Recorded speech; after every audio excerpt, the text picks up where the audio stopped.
Ito tambak ang aking labahin, gawa ng tag-ulan, yung hirap magpatuyo. Kaya natamba na ako ngayon, nagwawashing ako. Ngayon, para pag umulan, meron ako pambalaw. Pero matagal matuyo kasi nga hindi tayo maaraw ngayon dahil tag-ulan.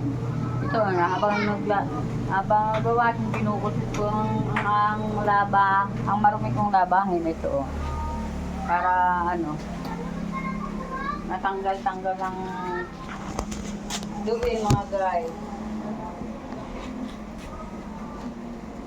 Kaya samahan niyo ako sa aking paglalaba. Aday. Ito yung aking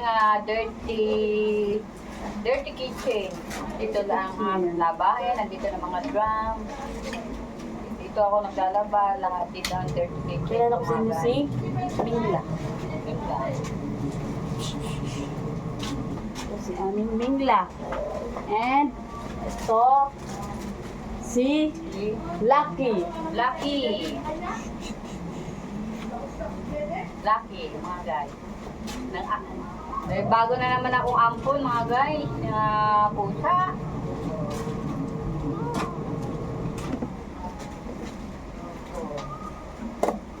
Hirap magpatuyo ng damit mga gabi mga guys. Kaya nasampay ko muna dito, pinapatiktikan ko muna yung aking labahan kasi para pag binanawan ko hindi masyadong mabula.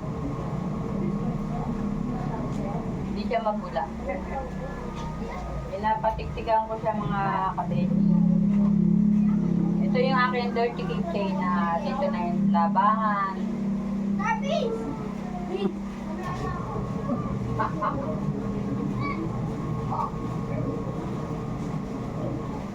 Pinapatiktingin ko muna mga kabeti kasi pag binanlawang ko siya hindi masyado mabula. At madali siya mabanlawan.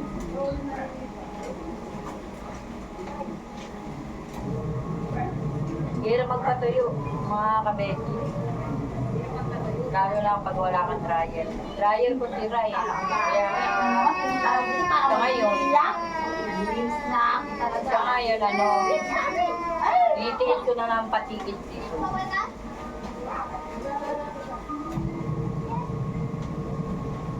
Diskarte lang mga kabeti.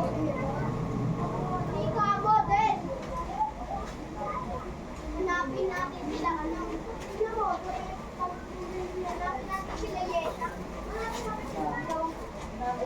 Samahan niyo ako.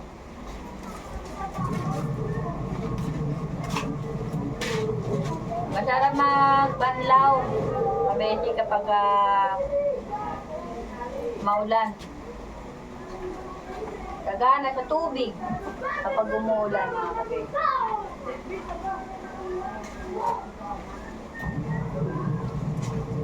Mga panahon ngayon mga kabeti. Hindi ka na naririnig yata niya malalim. Sa panahon mga kabeti, huwag na tayo maarte sa pagbabanlaw ng damit, yung sabi sa ulan. Maganda nga yung tubig ulan. Lalo na sa tubig.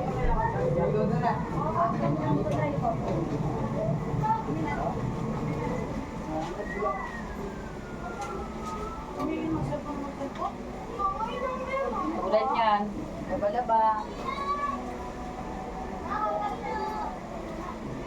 Ayaw niya mga kabeki.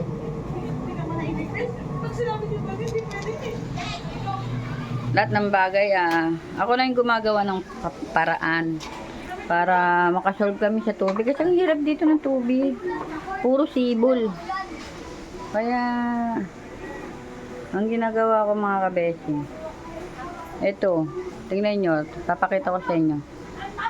Para marami akong tubig, ito ang ginagawa ko, yung alulod. Ayan, ginagawa ko alulod. Ayan o, mga kabesi, o. Yan. O.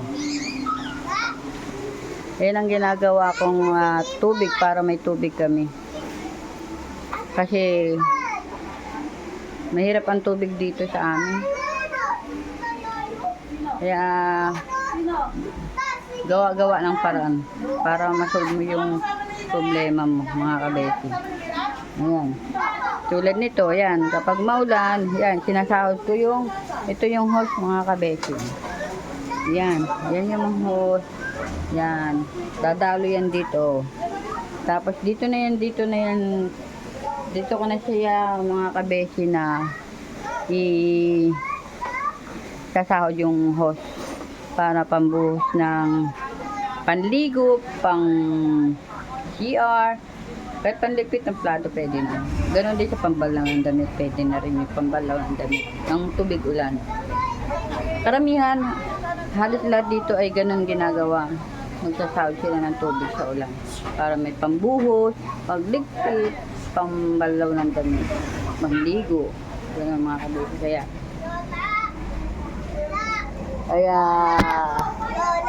Kaya kailangan mga kabisi na... Bakit? Sige pa Lola, nagpunta siya sa bibili doon sa taas. Ay, wag po. Sama si Kipo doon. Huwag pupunta doon sa taas, may mga sasakyan doon. Sabi di si Mira eh. Ay, wag. Bawal. Sabi mo kay Clifford, bawal siyang aakyat doon. Nakikita mo Mga siya. maraming sasakyan. Wala na siya. Sabi mo umuwi dito. Wala na. Napunta na sila doon. Ay, Wala na mo. sabi mo kay mama. Hmm? Sabi mo kay mama. Sabi Lola, punta tayo sa Kipo. Ay no? Si Kipo. Ito na. Lola, ito na si Kipo. Nasama si Mira. Ito si Hey Kipo. mga guys, salamat sa aking panunood ng YouTube channel ko. Salamat. God bless you all.